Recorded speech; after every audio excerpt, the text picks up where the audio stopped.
B பாடல் விவகாரத்தில் நடிகர் சிம்பு சென்னை காவல் ஆணையர் அலுவலகத்தில் விசாரணைக்கு ஆஜராகுமாறு உயர்நீதிமன்றம் உத்தரவிட்டுள்ளது. இது தொடர்பாக சிம்புவின் தந்தையும் இயக்குநருமான டி ராஜேந்திர தற்போது செய்தியாளர்களுக்கு பேட்டியளித்தார். பரபரப்பான ஒரு சூழ்நிலையை கிட்டத்தட்ட கடந்த மாதம் 12ஆம் தேதியிலிருந்து தொடங்கி, அதாவது கடந்த 2015ஆம் ஆண்டு டிசம்பர் மாதம் 12ஆம் தேதியிலிருந்து தொடங்கி இன்னைக்கு இந்த ஜனவரி 4ஆம் தேதி வரை ஒரு கோர்வையா இன்னைக்கு மீடியால எல்லாம் இவ்வளவு பெரிய பரபரப்பை ஏற்படுத்தக்கூடிய ஒரு அளவுக்கு போன ஒரு வழக்கு.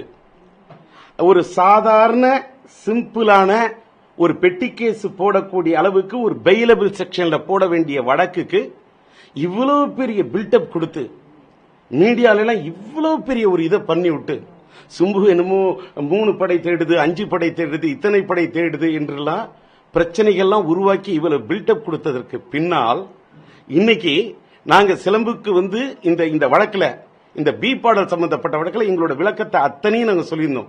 என்னன்னா, நம்பர் 1, இந்த பாடல் ஒரு திரைப்படத்தில் இடம்பெற்ற ஒரு பாடல் அல்ல.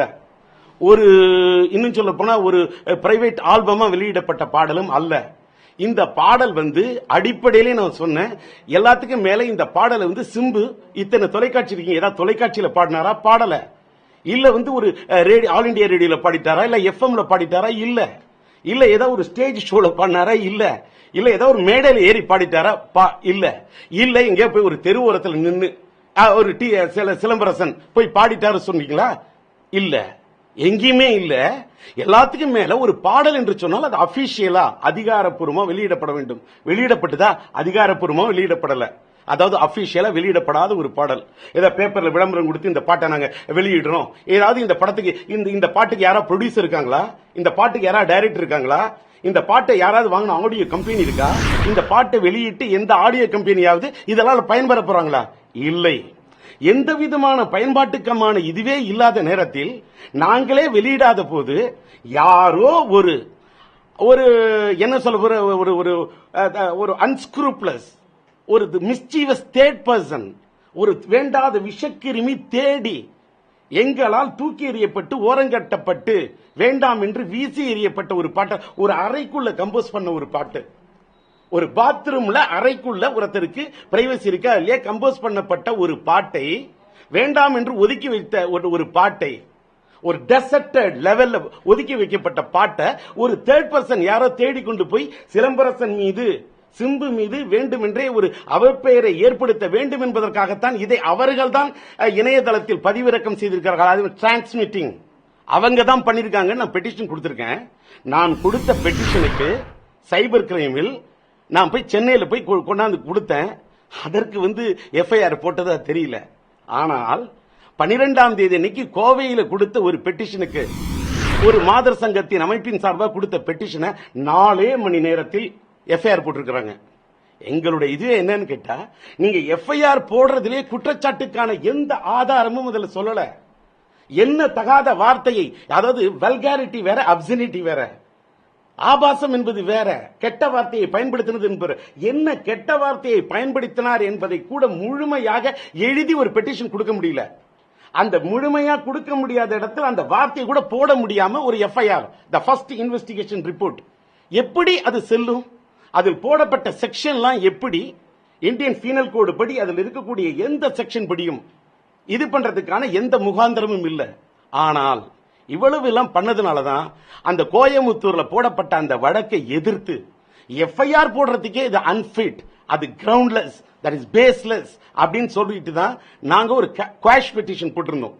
அது விசாரிச்சாரு கனம் நீதிபதி அவர்கள், சுப்பையா அவர்கள், நீதிபதிகள் என்று விசாரித்து விட்டு அது நாளைக்கு வருது.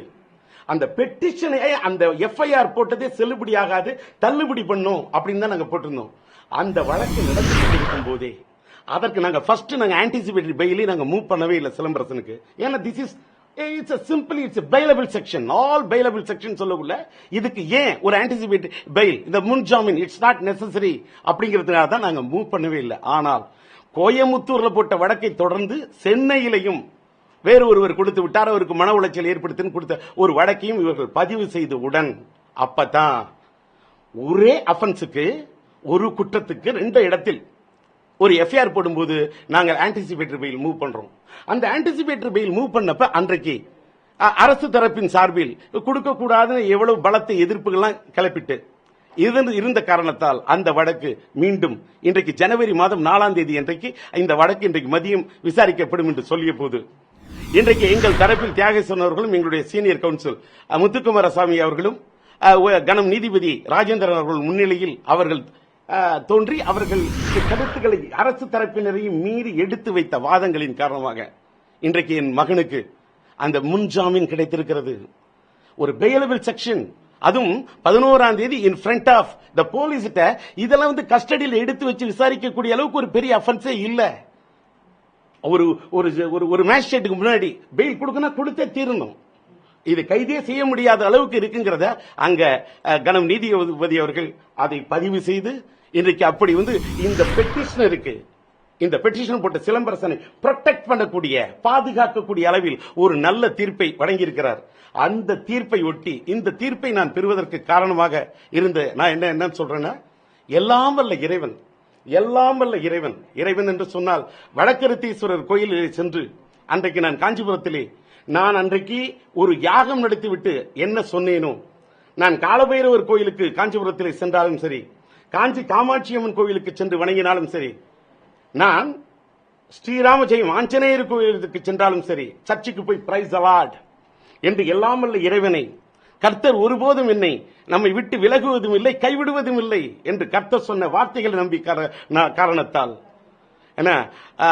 இன்னமால் யுசரி யுசரான் இன்னமால் யுசரி யுசரான் இன்னமால் யுசரி யுசரான் இன்னமால் யுசரி யுசரான். குர்ஆனில் நாங்கள் அளவுக்கு அதிகமான துன்பத்தை கொடுத்து விட்டால் மீண்டும் இன்பத்தை தந்தே தீருவோம், நாங்கள் அளவுக்கு அதிகமான துன்பத்தை கொடுத்து விட்டால் மீண்டும் இன்பத்தை தந்தே தீருவோம் என்று குர்ஆனில் சொல்லப்பட்ட காரணத்தால் எல்லாம் பிஸ்மில்லா இன்ஷா அல்லாஹ் இறைவனுடைய அல்லாஹ்வின் அருளால் இன்றைக்கு எல்லாம் அல்ல ஏக இறைவன் ஒளிமயமான இறைவனுடைய அருளால் இன்றைக்கு எங்களுக்கு என் மகனுக்கு இந்த முன்ஜாமீன் கிடைத்திருக்கிறது என்று சொன்னால் அந்த இறைவனுக்கு நன்றி.